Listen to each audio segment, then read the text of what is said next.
अस्सलाम वालेकुम student, 7th class. आज हम यूनिट नंबर 4 कर रहे हैं, जिसमें हम एक्सपोनेंट्स के बारे में पढ़ेंगे, जिसमें हम मुख्तलिफ़ किस्म के प्रोडक्ट लॉ, पावर लॉ और इंटीजर्स, नेगेटिव पॉजिटिव इंटीजर्स के बारे में पढ़ने जा रहे हैं। बेस, वैल्यू, एक्सपोनेंट्स हम इसमें किस तरह लॉ किए जाते हैं वो देखेंगे। पहला क्वेश्चन है 4.1 का, identify the exponents and base of the following terms then write the value of each. अब इसमें हमें एक्सपोनेंट और बेस को अलग करने के लिए कहा गया है और वैल्यू भी निकालने को कहा गया। अब इस सब करने से पहले हमें एक्सपोनेंट और बेस के बारे में मालूम होना चाहिए, तो हम इसकी डेफिनेशन देख लेते हैं। इसमें ये एग्जांपल देखें, when a number A is multiplied by itself N number of times it can be written in exponential form as a A raise N, where is the base and A, base इसमें क्या है A, and superscript number N written above the base is called the exponent. अब कह रहे हैं कि जो भी ए जितने भी टाइम अहूद से मल्टीप्लाई कर रहा है उसकी जितनी भी तादाद बनेगी उसे पावर में लिख देना है, एक्सपोनेंट है, और जिसकी पावर है वो बेस है। क्वेश्चन नंबर 1 देख लेते हैं इसका। इसमें भी ये एग्जाम्पल है कि एक्सपोनेंट क्या होता है, इस तरह लिखना। इसमें ये बेस है और ये जो पावर है इसको एक्सपोनेंट कहते हैं, और इसको इतने ही टाइम्स आपस में मल्टीप्लाई कर देना वैल्यू होती है। इसमें पहला क्वेश्चन है हमारा 7 स्क्वायर।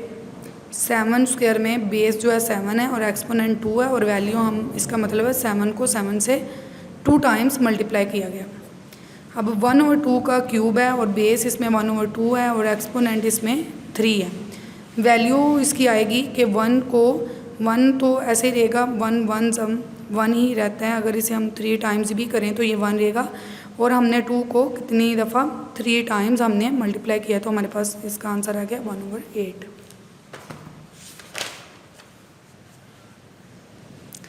5 स्क्वायर है। 5 स्क्वायर में 5 बेस है, स्क्वायर हमारा एक्सपोनेंट है, और इसका मतलब है 5 2 टाइम्स मल्टीप्लाई होगा, then we find out value of 5 square.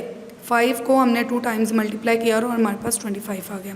3 raise power है उसकी 4, बेस इसकी है 3 और एक्सपोनेंट है 4, और इसका मतलब है 3 4 टाइम्स मल्टीप्लाई होगा, then we find the value. तो हमने 3 को 4 टाइम मल्टीप्लाई कर दिया। 1 की पावर है 9 और 1 बेस है, 9 एक्सपोनेंट है। 1 को अगर हम 9 टाइम भी मल्टीप्लाई करें तो देन वो 1 ही रहता है। हमारे पास 8 स्क्वायर है, जिसमें बेस 8 है, एक्सपोनेंट इसमें 2 है, और 8 2 टाइम्स मल्टीप्लाई हो रहा है 64।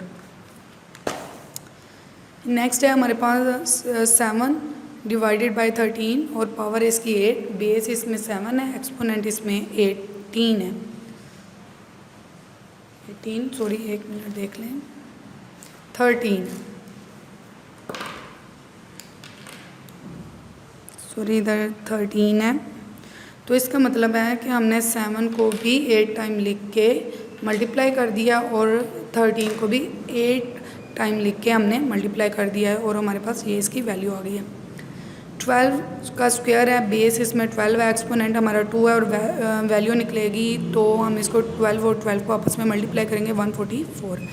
1/3 का क्यूब है, तो बेस इसमें 1/3 है, एक्सपोनेंट 3 है, और इसको हम 3 को 3 टाइम्स मल्टीप्लाई कर रहे हैं 1/27। 22/133 का स्क्वायर है, इसमें बेस हमारी 22/133 है और एक्सपोनेंट हमारा 2 है।